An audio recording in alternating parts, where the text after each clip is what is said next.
Hello, welcome back. My name is Dr. Corey Wren. I am a vegan sociologist, vegan feminist, and vegan witch, and I'm an American living in Canterbury, England, and I use this channel to explore all things magical here in England and also Appalachia, where I'm from.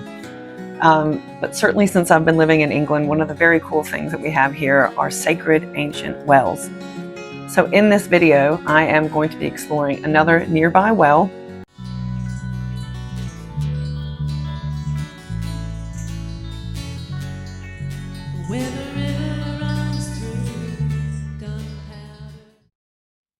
I've already mentioned this in a previous video about wells, but here in Canterbury, there's not a ton of sacred wells nearby. I live right by the Canterbury Cathedral, which is rumored to have a well beneath it, and it probably does. There's also a very old one just above the cathedral that would have provided water for the monastery, but that is well overgrown and not really cared for. I might still make a video out of it, we'll see. But the really cool one we have nearby is the one Harble Down, which is also for another video. So that's basically it. So anytime I want to go see a sacred well, I have to get on the bus or get on the train. And so for this well trip, I decided to treat myself and treat Mishka for Lughnasadh, August 1st, which is a major Celtic / pagan / witchy holiday, or Sabbath, we sometimes call them. So I thought that would be a cool treat to hop on the bus, enjoy the sunshine, and go track down this well. So the well I'm after on this adventure is St. Eadburgh's well. This is located in Lyminge, which is in southeast England. It is sort of near Folkestone. And I had found this well through some internet research. I don't think it's very well known. When I told my friends, my local friends about it, they'd never heard of it. But it used to be a major site of pilgrimage. In fact, this site has had human occupation for 8,000 years at least.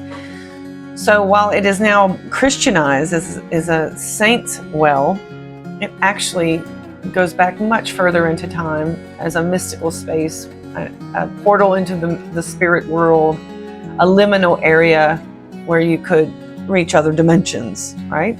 And so there's a whole lot of archaeological evidence around that site. They found farmers' tools, they found flint, and it was a very important and reliable source of water for prehistoric peoples, and then gradually took on a religious, spiritual significance.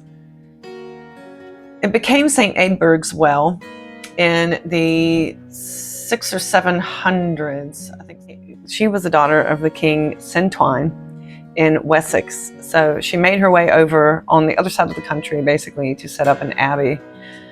But nonetheless, it's interesting that once again we see a powerful woman who has this royal lineage and yet decides to devote her life to religion. She built this well as part of the abbey that was there, the religious site, the church site that was there.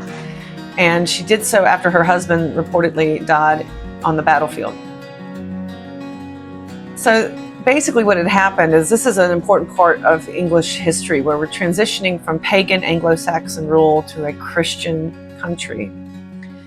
And so basically what had happened here is that this site, which had been pagan for thousands of years, is now being flipped over to a Christian site of pilgrimage.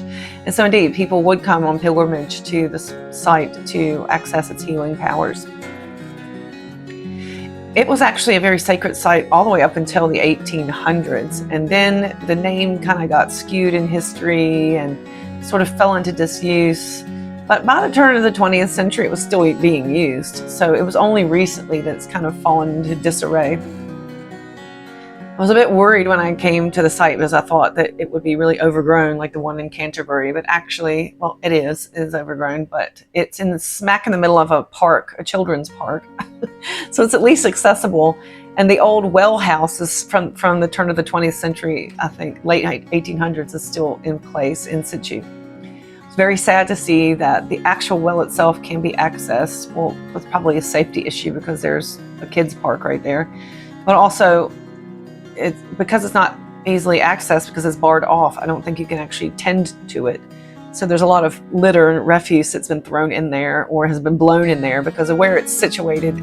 It's below the main road, and so it's possible things are just blowing in there in storms and things. Nonetheless, although I couldn't get to the actual well, I could get to the spring that was feeding the well. This is the source of the Nailbourne River. So that's pretty cool. It's always fun to see the beginning of a river.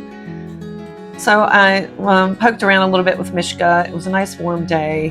And by the way, if you are traveling here by public transport like myself, it's actually very easy to get to. It's right off the bus line. It was like a 5-minute walk to get there from the bus stop. There's parking nearby if you're a driver. The church that it's associated with, I tried to go and visit that, but there was a funeral taking place, and I was running late for my bus, so that's for another time. Nonetheless, I had some time to poke around and hang out under the willow trees and just basically enjoy Lughnasadh. And I collected some water, of course. Later that evening, I had a Lughnasadh gathering for my friends, and I was able to incorporate this magical well water in our ritual to celebrate. So that was really nice. So this is a sort of forgotten well out in the countryside of England, and I think that its relevance is definitely this space that's marking a transition from prehistoric ancient Britain into more recent pagan Anglo-Saxon times, and then transitioning into that Christian medieval era. And then very sadly also transitioning into the modern era where the well has just fallen into disuse, and I don't think anyone even pays it any attention anymore. I felt a bit weird there, by the way, when I was poking around, because it is in the middle of a park and people are probably wondering, what's that woman doing over there? Definitely worth checking out. It's a very peaceful place, and because it is in the middle of the park, you could probably come and plan a picnic or something like that.